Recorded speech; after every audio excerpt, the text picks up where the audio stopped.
Hello दोस्तों, स्वागत है आपका हमारे इस यूट्यूब चैनल पे। और आज हम बात करने वाले हैं famous data structure segment tree के बारे में। तो यार, इसके पहले कि मैं डायरेक्ट आपको सेगमेंट ट्री का कंस्ट्रक्शन बताऊं, मैं आपको बताना चाहता हूं कि हम सेगमेंट ट्री कब और क्यों यूज करना चाहिए हमें। तो जब भी हमें क्वेश्चन में कुछ रेंज क्वेरी दी गई है, जैसे कि 0 to 2 तक का सम बताना है, मैक्स बताना है, मीन बताना है या जीसीडी बताना है, कुछ भी, ये सारे चीजें बताने के लिए हम सेगमेंट ट्री का यूज कर सकते हैं। लेकिन इसके पहले कि हम डायरेक्ट सेगमेंट ट्री के ऑप्शन पे आए, हमें सोचना चाहिए कि सेगमेंट ट्री की जरूरत भी है या नहीं है। जैसे कि हमको 0 to 2 तक का अगर सम बताना है तो 0 to 2 तक का सम इज 6। लेकिन फिर उसके बाद अगर अगला क्वेरी हमारे पास 3 to 5 का आ रहा है और हर बार अगर सर्च क्वेरी ही आ रहा है, तो सेगमेंट ट्री यूज करना सही नहीं होगा। क्योंकि सम निकालने के लिए तो हम एक और चीज का यूज कर सकते हैं कि हम एक और दूसरा एरे लें और इस एरे में सम स्टोर करते जाएं। जैसे टू टू का सम यहाँ पे 2 है, फिर यहाँ सेकंड इंडेक्स पे 2 + 1 = 3, 3 + 3 = 6, तो 6 + 5 = 11। तो ऐसा करके एक एरे हम दूसरा बना लेंगे जिसमें हर कॉन्जिक्यूटिव का सम स्टोर कर लिया। अब जैसे हमको क्वेरी आई कि 1 से 4 तक का सम बताना है, तो हमारे पास 0 to 4 तक का सम तो ये 19 है। तो ये 19 में से अगर हम ये 2 माइनस कर दें, तो 2 निकाल दें, तो बेसिकली 17 हो जाएगा। तो हमारा 1 से लेके 4 तक का सम 17 है। तो ऐसे हम सम क्वेरी तो इससे ही बता सकते हैं, और वो भी इसमें हमारा O/1 से बता सकते हैं, जो कि अगर सेगमेंट ट्री में देखें तो हमको log n की जरूरत लग जाती है कि कोई भी क्वेरी बताने में। तो गाइस, अगर हमें मैक्स बताना है या मिन बताना है इन रेंज, तो हम स्पार्स टेबल यूज कर सकते हैं। तो इससे पहले कि अगर हम सेगमेंट ट्री के ऑप्शन पे आए, हमें एक बार सोचना चाहिए कि सेगमेंट ट्री की जरूरत है या नहीं है। तो यार, अब चालू करते हैं सेगमेंट ट्री को समझना। तो मान लीजिए कि ये हमारा एक एरे है जिसका हमने ये सेगमेंट ट्री बनाया है। तो यार, सेगमेंट ट्री की स्पेशल प्रॉपर्टी ये है कि जितने भी लीफ नोड है, वो सारे लीफ नोड हमारा ये एरे बनेगा। दैट मीन्स कि जैसे ये 2 है तो 2 हमारा लीफ नोड है, फिर 1 हमारा लीफ नोड है, 3 हमारा लीफ नोड है, 5 हमारा लीफ नोड है, 8 हमारा लीफ नोड है और 11 हमारा लीफ नोड है। तो ये जो सारे एलिमेंट है ये हमारे लीफ नोड बनेंगे।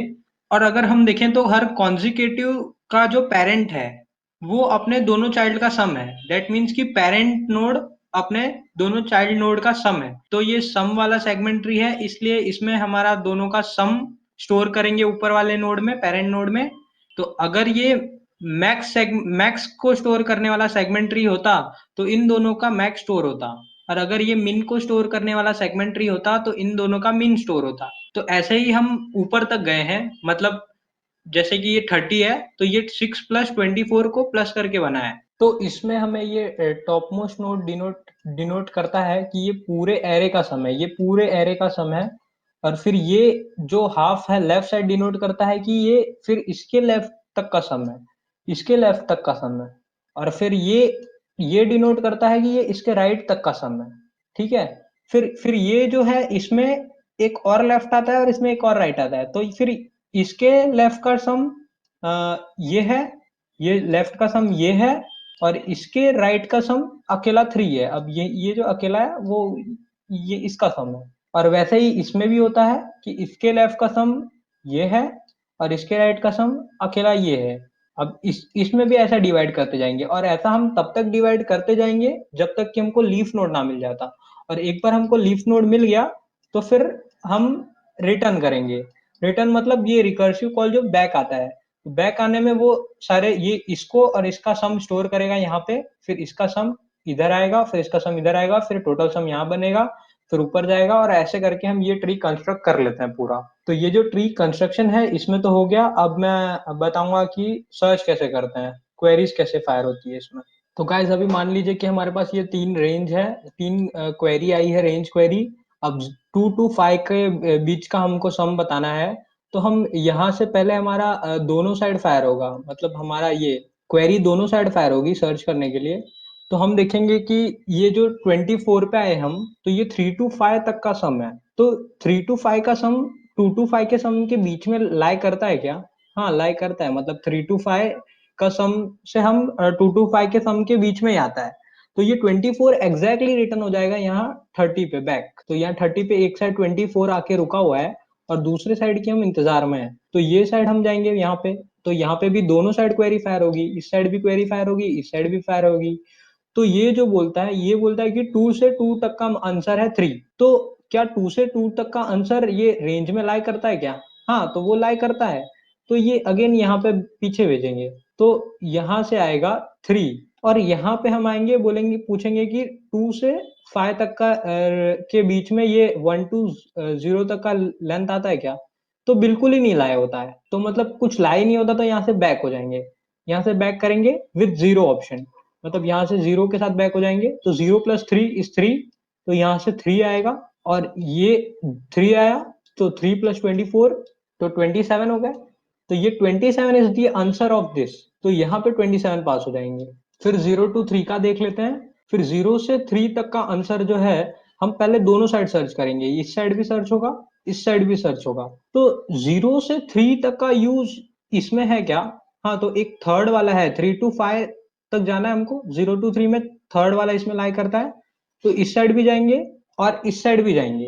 तो 5 टू 5 के बीच में 0 टू 3 का कुछ यूज है क्या? नहीं। तो यहाँ से बैक हो जाना है, क्योंकि यहाँ तो ये इसमें तो कुछ लाई नहीं करता है। तो यहाँ से बैक आया 0, और इस साइड गए हम, तो ये 0 टू 3, मतलब 0 टू 3 इसके बीच में लाई करता है क्या? तो हाँ, तो 3 टू 4 के बीच में तो लाई तो करता ही है, तो लेकिन दोनों साइड जाना पड़ेगा, टोटली लाई नहीं करता है वो। जब टोटली लाई नहीं करता है तो दोनों साइड जाएंगे। तो ये 4 और 4 के बीच में 0 टू 3 का कुछ लाई करता है क्या? नहीं। तो यहाँ से बैक आ जाएंगे, बैक विथ 0। और यहाँ पे 3 से 3 के बीच में कुछ लाई करता है क्या? हाँ, तो ये टोटली उस रेंज के अंदर लाई करता है, 0 टू 3 के बीच में 3 और टू 3 टोटली लाई करता है। तो ये 5 जो है ये रिटर्न हो जाएगा, तो यहाँ से रिटर्न होगा 5 हमको। अब ये 5 रिटर्न हुआ। अब ये 5 हम रिटर्न कर देंगे, 5 प्लस 0 इज 5, तो 5 रिटर्न हो जाएगा यहाँ पे। तो फिर अगेन 5 प्लस 0 इज 5, तो यहाँ से भी 5 रिटर्न हो जाएगा। तो अब इस साइड तो 5 आके रखा गया। अब इस साइड सर्च करेंगे हम, तो 0 टू 2, 0 टू 3 के बीच में लाई करता है क्या? हाँ, टोटली लाई करता है। तो ये जो 6 है ये टोटली यहाँ से यहाँ पे भेज देंगे हम, तो 6 प्लस 5 आ जाएगा यहाँ पे, इज 11। तो 11 इज द आंसर। तो 0 टू 3 के बीच में 11 आएगा, और अगर करके भी देखते हैं तो 2, 1, 3 और 5 को प्लस करने के बाद 11 आता है। अब हम देखेंगे 0 टू 1 का। तो 0 टू 1 के लिए हम पहले यहाँ से दोनों साइड फायर होगी क्वेरी, यहाँ से भी फायर होगी, यहाँ से भी फायर होगी। तो अब देखेंगे 3 टू 5 के बीच में 0 टू 1 का कुछ रिलेशन है क्या? 0 और 1 तो 3 और 5 के बीच में कुछ लाई नहीं करता है, मतलब टोटली बाहर है। तो टोटली बाहर है, तो यहाँ से हम 0 रिटर्न कर देंगे। और यहाँ पे जाएंगे तो 0 टू 2 के बीच में 0 टू 1 के बीच में 0 टू 2 का कुछ रिलेशन है। तो हाँ, लेकिन थोड़ा रिलेशन है, हमको पूरा तो लाई नहीं करता है, थोड़ा रिलेशन। तो दोनों साइड जाएंगे, जब पूरा नहीं लाई करता तो दोनों साइड जाएंगे। इस साइड से थोड़ा भी नहीं लाई करता, 2 टू 2 और 0 टू 1 का कोई रिलेशन नहीं है, तो यहाँ से 0 रिटर्न हो जाएगा। तो ये अगेन यहाँ से इस साइड से 0 आ गया। और यहाँ पे जाएंगे, फिर 0 टू 1 और 0 टू 1 के बीच में क्या लाई करता है? वो तो पूरा ही लाई करता है, क्या एग्जैक्टली वही है।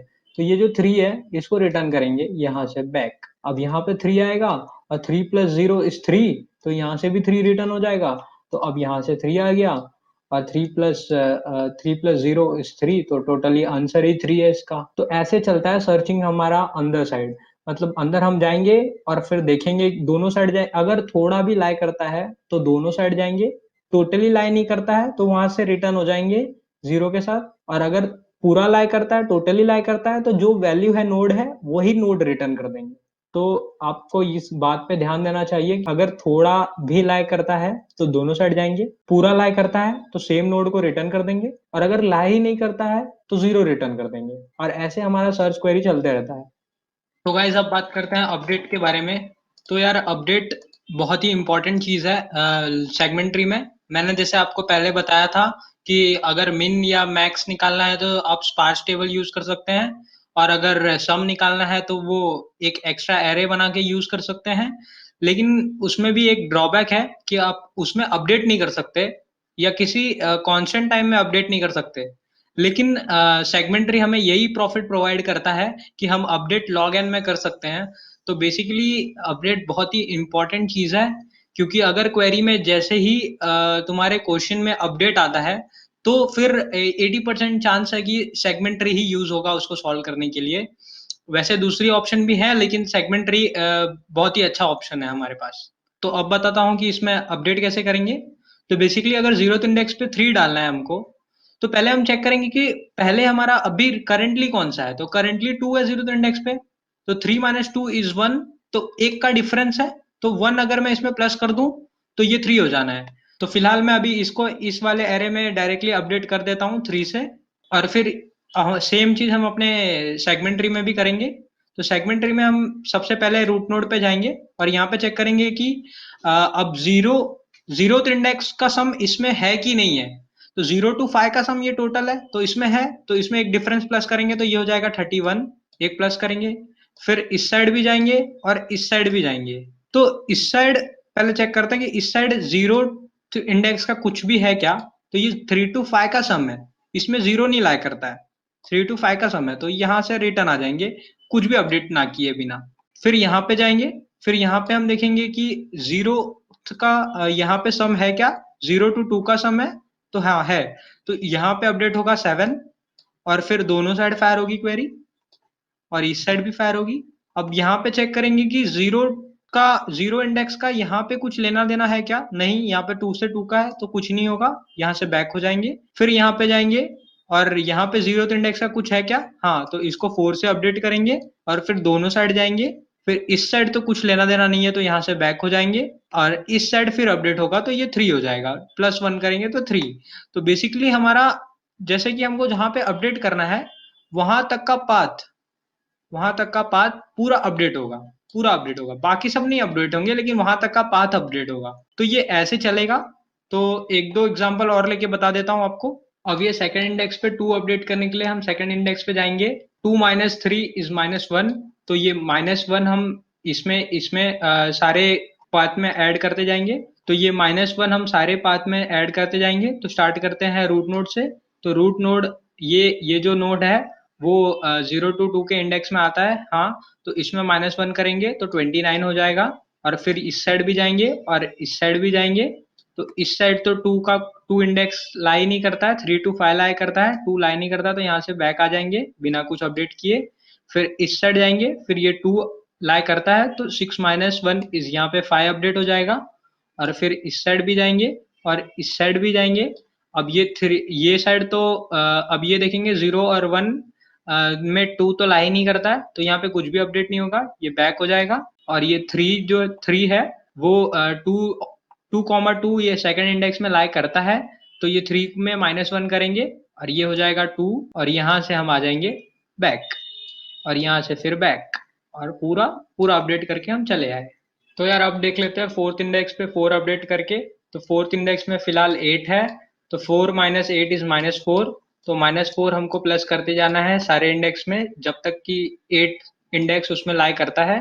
तो 8 तो 0 to 5 के बीच में फोर्थ इंडेक्स लाई करता है, तो ये फोर्थ इंडेक्स यहाँ पे लाई करता है, तो 30 - 4 कर देंगे, 26 अपडेट हो जाएगा यहाँ पे। फिर इसके बाद दोनों साइड जाना है। अब ये साइड तो 4 लाई नहीं करता, तो यहाँ से बैक हो जाना है। फिर 3 to 5 जाएंगे, फिर ये इस साइड भी जाएंगे और इस साइड भी जाएंगे, और यहाँ पे अपडेट भी करेंगे। तो 24 का अपडेट करेंगे तो 20 हो जाएगा, 24 - 4। अब इस साइड तो लाई नहीं करता, 5 में तो लाई नहीं करता 4, तो यहाँ से बैक हो जाना है, फिर यहाँ जाना है और यहाँ जाना है, और ये 13 - 4 इज 9, तो 9 आ जाएगा। फिर इस साइड तो कोई अपडेट नहीं होगा, फिर ये फोर्थ पे अपडेट होगा 4, और यहाँ पे 8 की जगह पे 4 डालेंगे और अगेन बैक होंगे, बैक होंगे, बैक होंगे, और खत्म। तो ये अपडेट हो गया। तो यार अब बात कर लेते हैं टाइम कॉम्प्लेक्सिटी के बारे में। तो ये पूरा ट्री बिल्ड करने के लिए हमको ये सारे पे इटरेट करना पड़ेगा, सारे नोड पे। तो सारे नोड हमारे पास n तो लीफ नोड हो गए, और n-1 हमारे पास लीफ नोड छोड़ के बाकी सब नोड है, तो टोटल हो गया 2n टाइम हमको जाना है, लेकिन 2 तो कांस्टेंट है, तो हमारा O ऑफ n टाइम लगेगा टोटल ट्रैवल करने में। तो टोटल हमको बिल्ड करने में O ऑफ n टाइम लगेगा, और फिर सर्चिंग के लिए हम यहाँ पे जाते हैं और उसका ये ढूंढते हैं, पाथ ढूंढते हैं, और जब तक कि हमको ये इसके टोटली अंदर बाहर हो गया तो हम बैक जाते हैं। तो बेसिकली हमको तब तक जाना है जब तक कि पाथ मैच होते जा रहा है।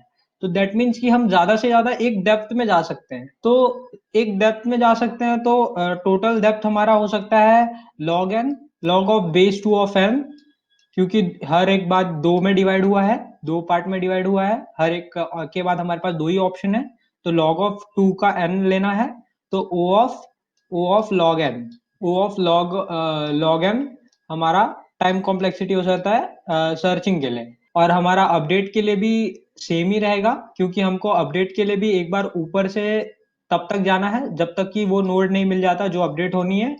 अब जैसे 4 अपडेट होना है, तो यहाँ से इस पे जाएंगे, इस पे जाएंगे, फिर इस पे जाएंगे, तो इसको अपडेट करेंगे, तो इसके लाइन में जितने भी आए सबको अपडेट करते जाएंगे, तो टोटली हमारा log n हो सकता है, log n से ज्यादा नहीं हो सकता है। तो O of log n, O of log n हो गया हमारा सर्चिंग कॉम्प्लेक्सिटी, और O ऑफ log n हो गया हमारा अपडेट कॉम्प्लेक्सिटी। तो यार बात कर लेते हैं इसकी स्पेस कॉम्प्लेक्सिटी के ऊपर। तो हमारे n तो लीफ नोड है, प्लस n माइनस वन मेरे ये हो गए नॉन लीफ नोड, तो n लीफ नोड है, n minus one non leaf node है, तो ये टोटल मेरे पास 2n हो गया, टोटल 2n माइनस वन, इतने मेरे नोड्स हो गए।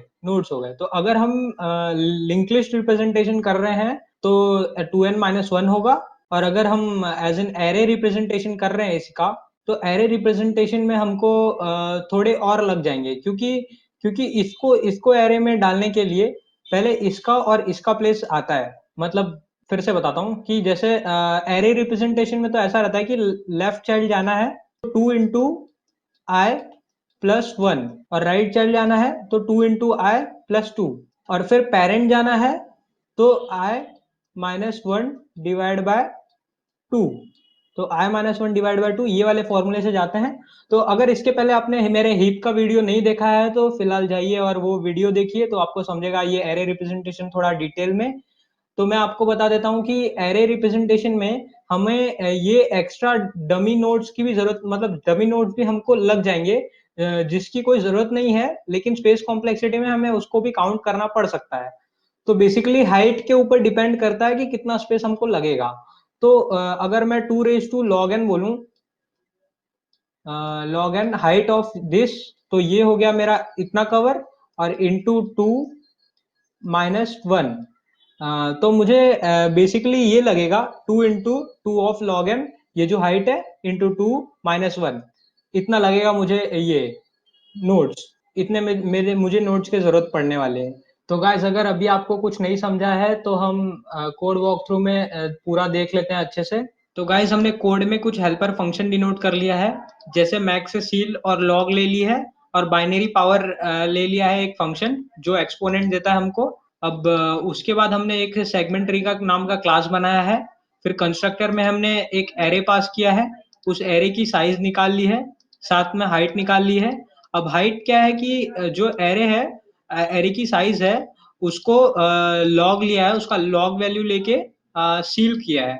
सील मतलब अपर वैल्यू, मतलब ये हम लोग इसलिए सील कर रहे हैं क्योंकि एक आधा कम ना पड़ जाए, तो लॉग वैल्यू हो सकता है कि पॉइंट में आए तो एक आधा कम ना पड़ जाए, इसलिए हमने सील वैल्यू ली है और उसको हाइट डिनोट किया है। तो फिर सेगमेंट ट्री की साइज ली है हमने, जो मैंने पहले भी बताया था, 2 into two to the power height minus one, और फिर उसके बाद हमने वो जो उसकी साइज है, उसके साइज के हिसाब से सेगमेंट ट्री, एक self dot S T segment tree नाम का ये बना दिया है, लिस्ट ले ली है, जो लिस्ट को पूरा पहले इनिशियलाइज किया है नन से, फिर उसके बाद self dot build segment tree, build segment tree को कॉल किया है, तो वो दूसरा फंक्शन है। ये बिल्ड सेगमेंट ट्री फंक्शन है जिसके अंदर हमने एरे पास किया है, इंडेक्स पास किया है, और लेफ्ट टू राइट पास किया है।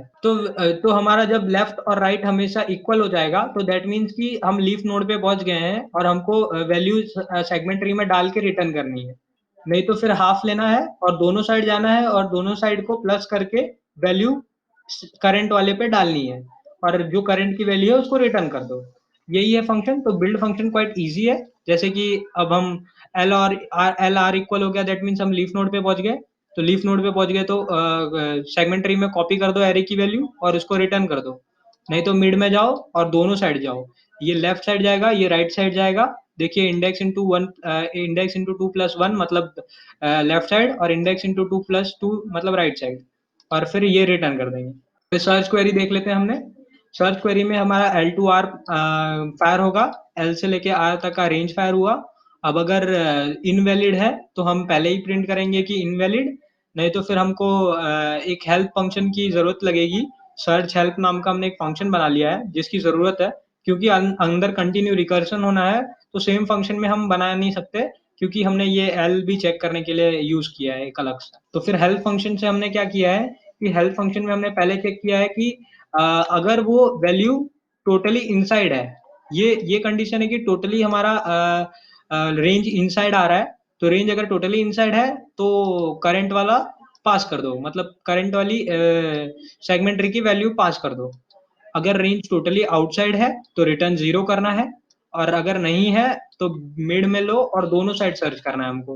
तो यहाँ पे हमने दोनों साइड सर्च किया है, यहाँ पे स्टार्ट से मिड तक गए हैं, और यहाँ पे मिड प्लस 1 से एंड तक गए हैं, और ये है लेफ्ट चाइल्ड पे जाने की वैल्यू, और ये है राइट चाइल्ड पे जाने की। तो अपडेट क्वेरी में हमने क्या किया है कि अपडेट क्वेरी में भी हमने ये चेक किया है कि अगर गलत इनपुट आई है, जैसे कि इंडेक्स के ये साइड से नीचे है या फिर एरे के साइज से बाहर है, तो रॉन्ग है। और उसके बाद हमने एक डिफरेंस निकाल ली है, और फिर एरे में पहले ही इनिशियलाइज कर दिया हमने वो वैल्यू को, और फिर अपडेट को भी एक हेल्प मेथड से लिया है क्योंकि हमको फिर से रिकर्जन करना है। तो फिर अपडेट में हमने यहाँ पे चेक किया है कि अगर रेंज में नहीं है तो सीधा ही बैक जाना है, क्योंकि उसको अपडेट करने की जरूरत नहीं है, और अगर रेंज में है तो जो भी डिफरेंस है वो अपडेट करो और आगे चलते चले जाओ जब तक कि लीफ नोड ना आ जाए, और यहाँ पे लीफ नोड आ जाएगा तो रिकर्जन रुक जाना है। तो यही है हमारा पूरा function. Thank you for watching this video. और गाइज यार लाइक मारो, यार लाइक मारो, शेयर मारो, सब्सक्राइब मारो। तो गाइज क्या आपने ये नोटिस किया कि मैक्स हीप और मैक्स सेगमेंट ट्री दोनों में पेरेंट नोड अपने दोनों चाइल्ड से बड़ा ही होता है? क्या पता हीप से ही सेगमेंट ट्री कंस्ट्रक्ट हुआ हो।